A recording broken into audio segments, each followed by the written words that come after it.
জীবনে কেউ কারোর আপন নয়। স্বামী স্ত্রী পুত্র কন্যা এরা কোনোদিন আপন হতে পারে না। এরা অভিনয় করতে পারে, অভিনয় করতে পারে। এ জগতে একমাত্র আপন হচ্ছে আমার গৌর সুন্দর। তার মতন আপন জগতে কে আছে গো? তার মতন আপন জগতে কেউ হয় না।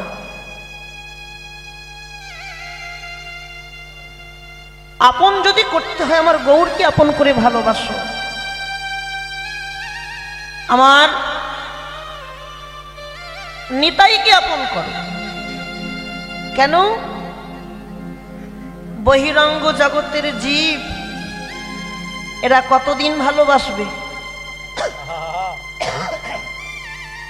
এরা ততদিন ভালোবাসবে যতদিন তুমি সংসারে দিতে পারবে,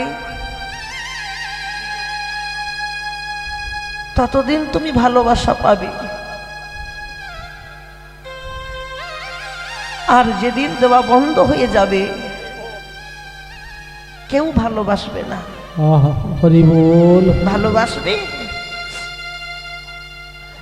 ভালোবাসতে হলে এমন কাউকে ভালোবাসো, এমন কারোর সঙ্গে ভালোবাসা করো যাকে আমি যদি কোনোদিন ভুলে যাই সেটা কোনোদিন আমাদের না বলে। হরি বল, হরি বল।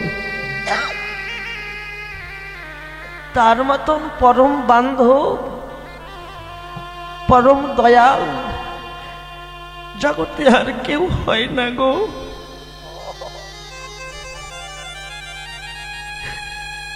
গৌর তো আমার,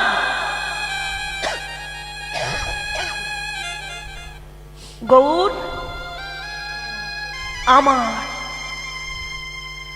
গৌর আমাদের সবার। তার প্রতি ভরসা রেখো, তাকে ভালোবাসো, দেখবে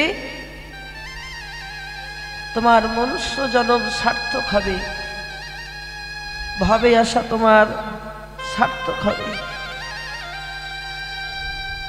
গৌরকে ভালোবেসে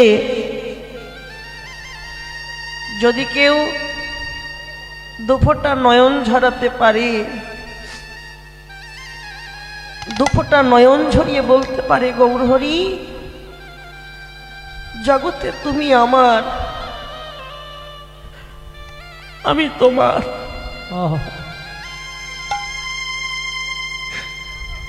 এ জগতে তার মতন আপন কেউ হয় না গো। মাথায় রাখবেন, কীর্তন যেমন তেমন বস্তু নয়। কীর্তন শ্রবণ করে যদি কারো চৈতন্য ফেরে সেদিন তো কীর্তন শ্রুতি মধুর লাগবে। আর কীর্তন শ্রবণ করতে এসে যদি কেউ দুফোঁটা নয়ন ঝরাতে পারে